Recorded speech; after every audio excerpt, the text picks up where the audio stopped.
नमस्कार विद्यार्थी मित्रांनो, मी स्वाती पोकळणे इचत. बऱ्याच वर्षापासून मी सायन्स हा जो सब्जेक्ट आहे तो मुलांना शिकवते.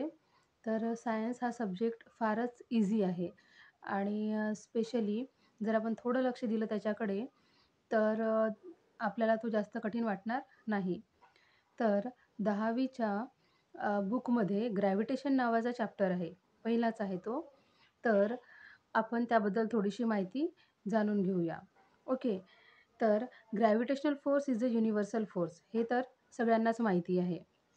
And it acts not only between two objects.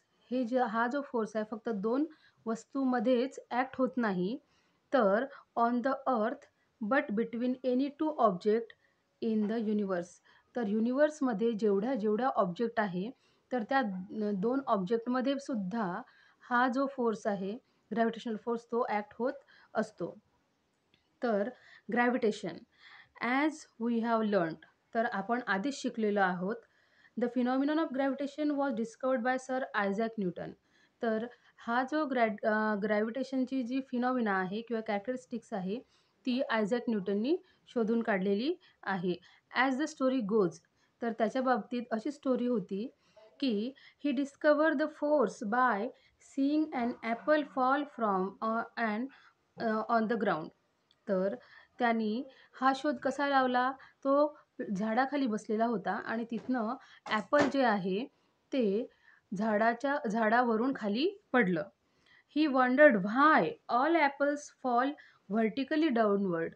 आणि मग त्याला असं वाटलं की हे सगळे जे ॲपल्स आहेत ते व्हर्टिकली डाउनवर्डच खाली का बरं पडतात? म्हणजे सरळ वरून खालीच का बरं पडतात? And not at an angle to the vertical. तर व्हर्टिकल दिशेने जेव्हा अँगल होतो, तर तो त्या दिशेने का बरं नाही पडत? Why do they not fly off in a horizontal direction. तर हे जे ॲपल्स आहेत हॉरिझॉन्टल डिरेक्शननी का बरं उडत नाहीत? असा त्याला प्रश्न पडला. आफ्टर मच थॉट, खूप विचार केल्यानंतर, he came to the conclusion that the earth must be attracting the apple towards itself.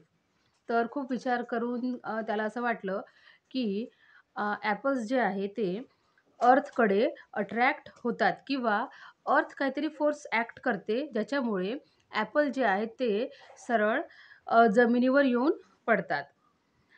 And this attractive force must be directed towards the centre of the earth. आणि हा जो force apply होतो तो directly अर्थच्या centre सेंटरलाच attract, म्हणजे अर्थचं जे centre आहे तेच हा फोर्स अट्रॅक्ट करते. म्हणजे अर्थ प्रत्येक वस्तू स्वतःच्या सेंटरकडे अट्रॅक्ट करत असते.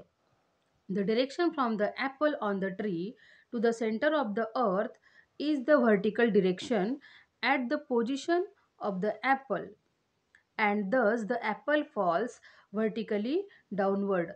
तर हे जे ॲपल आहे आणि अर्थचा जो फोर्स आहे, म्हणजे अर्थचं जे ग्रॅव्हिटेशन आहे आणि ॲपल आहे, तर त्याच्यामध्ये काय होतं की अर्थ एक्झर्ट करते ग्रॅव्हिटेशनल फोर्स ॲपलवर आणि ते डायरेक्टच मग ते व्हर्टिकली डाउनवर्ड खाली पडतं. तर हा जो आहे हा कन्सेप्ट आहे ग्रॅव्हिटेशनबद्दलचा. तर व्हिडिओ आवडल्यास तुम्ही शेअर करा, लाईक करा आणि सबस्क्राईब करा.